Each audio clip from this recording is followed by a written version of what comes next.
उमरे येथील रामनवमी ते हनुमान जयंती हरिनाम सप्ताहास उदंड प्रतिसाद. गर्भगिरी डोंगराच्या पायथ्याशी वसलेल्या आणि थोर साधू संतांच्या पदस्पर्शाने पुनीत झालेल्या राहुरी तालुक्यातील उमरे येथे गुरुवार दिनांक 26 मार्च 2026 पासून सुरू झालेल्या रामनवमी ते हनुमान जयंती सप्ताहामध्ये गावासह संपूर्ण परिसरातील भावी भक्तांना उदंड प्रतिसाद लाभला आहे. भागवताचार्य निवृत्ती महाराज नाटकर जालना यांच्या सुमधुर वाणीतून श्रीमद भागवत महापुराण कथेचे आयोजन करण्यात आले आहे. यामध्ये वीणा, हार्मोनियम, तबला यासाठी हरिभक्त परायण बाळासाहेब महाराज डेंगळे, राजेंद्र उंडे, नामदेव क्षीरसागर, ईश्वर महाराज ढोकणे हे साथ संगत करत आहेत. कथेनंतर महाप्रसादाचे आयोजन करण्यात आले आहे. प्रसिद्ध निवेदक अप्पासाहेब ढोकणे हे समालोचन करत आहेत.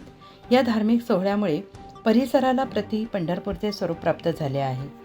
उत्तर महाराष्ट्र न्यूज नेटवर्कसाठी प्रतिनिधी जालिंदर ढोकणे, राहुरी.